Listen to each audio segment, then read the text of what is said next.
The presidential candidate of the Labour Party, Peter Obi, has assured supporters his team has solutions to myriad challenges bedeviling the country.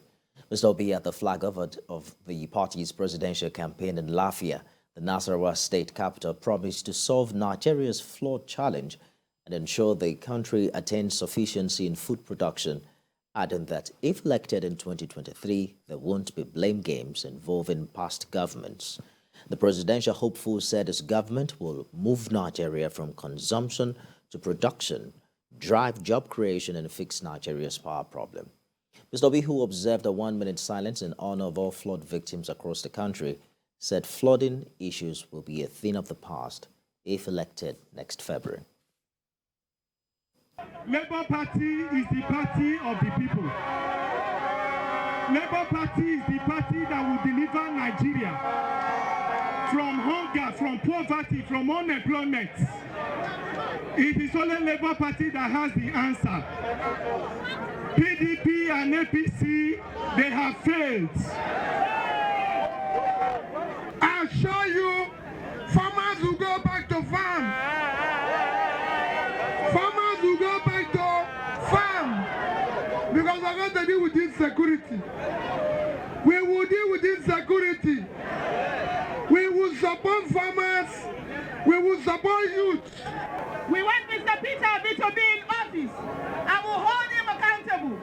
We ensure he works for the people, and he already wants to work for the people. And I say to you, dear Nigerians, let's come out. Let's make it possible. In 2023, I will come here and I will rejoice with the governor of Labour Party in this town. That the youth of Nasarawa State, they will not disappoint you. 2023. And the Tinubu family has organized a special prayer in honor of the presidential candidate of the All Progressives Congress, Asiwaju Bola Tinubu, in Lagos. They say the former governor of Lagos has what it takes to make Nigeria great again. Olawako reports.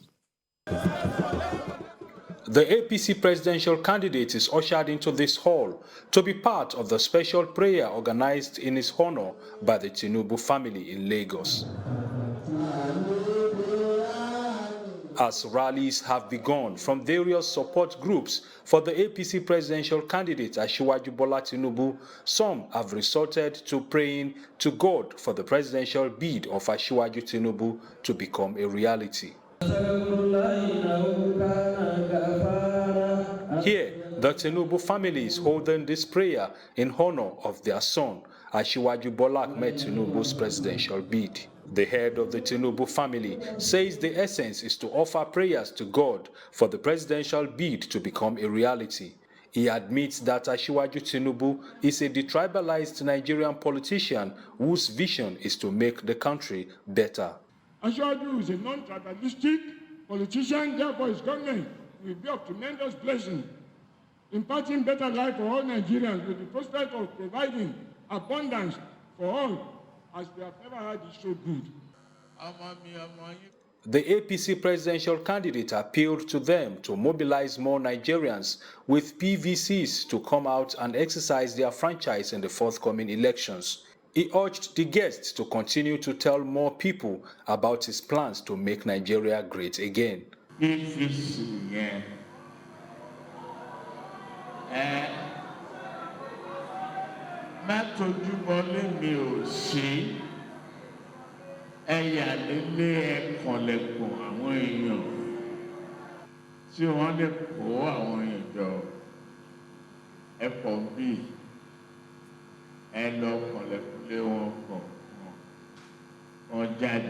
Ẹ máa sọ fún àwọn èèyàn níta, ṣé máa wà lórí platform, a wà lórí kinní kan, kò sí ìlú tó dáa lágbàáyé, America ni o, Britain ni o, nǹkan kan lọ́lọ́run fi ṣe sábàbí fún wọn. At the right time, wọ́n need the right president, or wọ́n need the right prime minister. Kò tí wà ló wá dé yìí o. Àsìkò tí Nàìjíríà ló dé yìí o, Ọlọ́run ò ní jẹ́ ká ṣì í.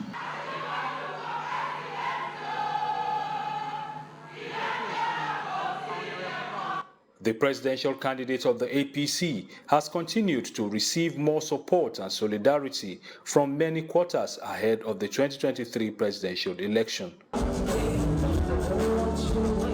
Asiwaju Tinubu also attended the traditional marriage reception of Jim Ovia's daughter in Lagos, where he met with the CBN governor Godwin Emefiele, Aliko Dangote, Jim Ovia, and other prominent businessmen and politicians. Ola Awakon, TVC News, Lagos. In Abuja, a civil society group has called on the Independent National Electoral Commission to change the timetable for the 2023 general election. The coalition wants the governorship and state houses of assembly elections to come before the presidential election. Sifon Essien reports.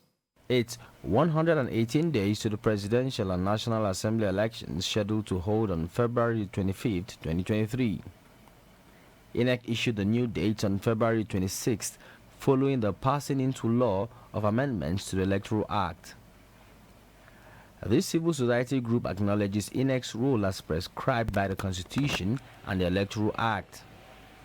But it is asking the electoral umpire to consider tinkering again with the timetable.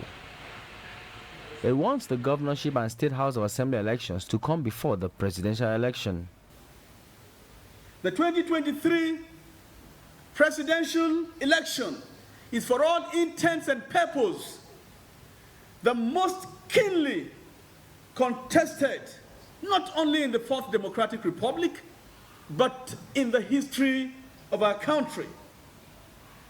As I stated, the ongoing evolution of free, fair, and credible electoral processes and the deployment of information and communication technology have plugged perennial loopholes that have been exploited by the political elites. The reasons include that having the governorship elections precede the presidential polls will deepen democracy in the country. In the light of the impending close presidential race, there is a pressing need to avert any potential constitutional and political crisis that may possibly arise from such inconclusive elections at that stage, and the consequent adverse impacts such a possibility will have on the conduct of subsequent polls. The surest way to nip this undesirable outcome in the bud is to set the electoral pace by the gubernatorial contest come February 2023. It's not the first time groups like this would be making such calls. But if it would be heeded, it's entirely left to INEC. Sifon Essien, TVC News, Abuja.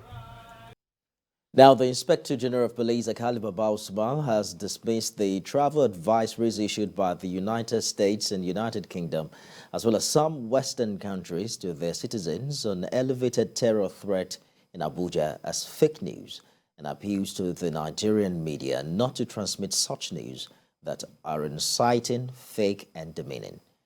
The police boss stated this during the inauguration of modern police stations in Delta and Edo states, in continuation of his infrastructural and capacity-building drive to motivate personnel towards effective policing. Ikinamechi reports. The Inspector General of Police is in Delta State to inaugurate this state-of-the-art modern police station equipped with CCTV, solar panels, anti-bomb facility, and other security gadgets.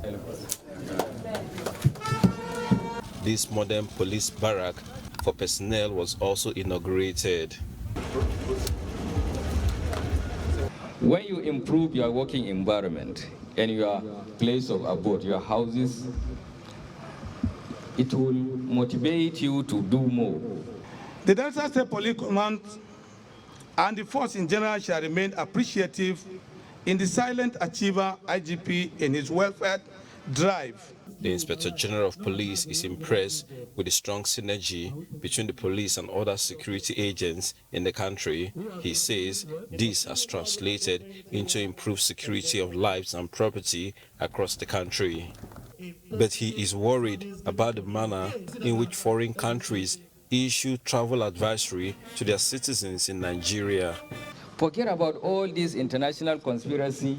If you have any good intention and you see that there is something that is coming to harm me, why can't you come and tell me that, look, there is something that is coming to harm you?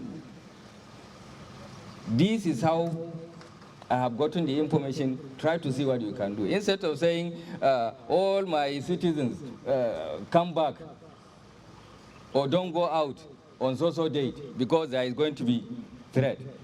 Earlier, the police boss was in Edo State to perform similar functions, where he was joined by Governor Obaseki, who handed over some projects built by the state government to assist in fighting crime.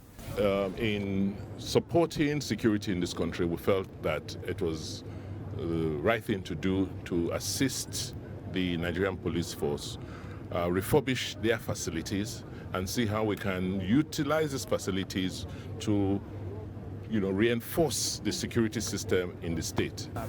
The federal government is building a total of 120 of this type of modern police stations and barracks as it continues to improve the welfare and infrastructure of the force to enhance policing across the country. Ikenna Amechi, TVC News, Ibuzo, Delta State.